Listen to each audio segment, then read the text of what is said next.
There are a lot of things that we know about in the Monster Hunter games. Things that are very obvious in the franchise, whether it's hunting a monster, making weapons and armor, or gathering items. But what about all the little details that everyone overlooks? I am Reaverdolt, and today, we'll be looking at the details in MHGU that you may have missed.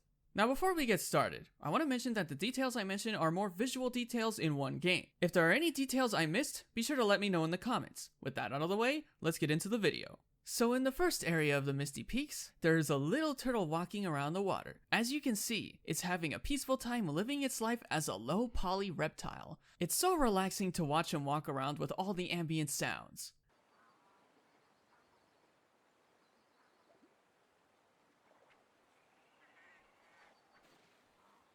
Ah, so peaceful.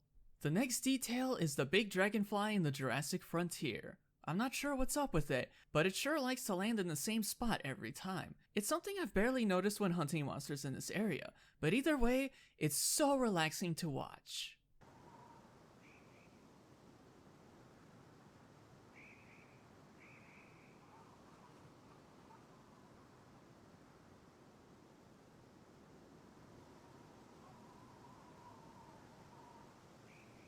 Next is the blue butterflies right in the camp of the primal forest. Most players either see this briefly and think nothing of it, or they don't see this at all. That aside, this is very pretty to look at. The way the light shines on the butterflies looks so cool, and apparently there's a flock of ducks in the background. There's also butterflies along the tree too. This is very peaceful to look at. In Area 2 of the primal forest, we have a big flock of birds flying in the background. This is something 99% of players don't pay attention to. Then right next to that, we have what appears to be graffiti on the walls. For all we know, it could be felines that painted the wall here, but I thought this was interesting. Then in Area 5 of the Primal Forest, we have some very low quality remobras flying in the background, and quite a few as well. It's kinda strange that they're in the background because you don't ever see them normally in the Primal Forest. I never noticed them until I started making this video, so I was a bit surprised to see them here. Hey, what you looking at? The next detail is in Area 9 of, yet again, the Primal Forest. As I'm being attacked by the Io Prey, there appears to be this big hollow shell. Could it be a big egg that some huge elder dragon hatched from? I'm not sure, but I do find it interesting. Also, there are giant Venus flytraps next to it. Those are huge. Next are the flies in the ruined pinnacle camp.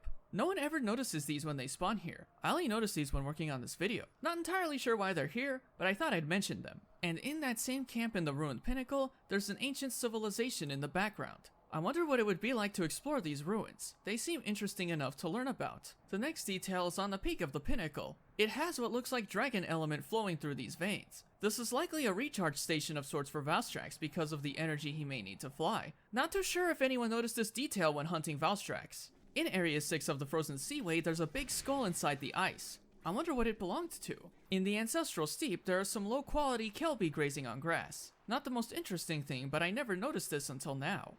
And finally, in Area 5 of the Deserted Island, there are window frames. This is something I noticed a long time ago in Area 7, but never did I notice it in Area 5. I played since Try, and I didn't notice these until now. And with that, thank you very much for watching. Consider liking the video, and consider subscribing and clicking the links below to keep up with my latest uploads and Twitch live streams. Be kind to one another, and have a most wonderful day.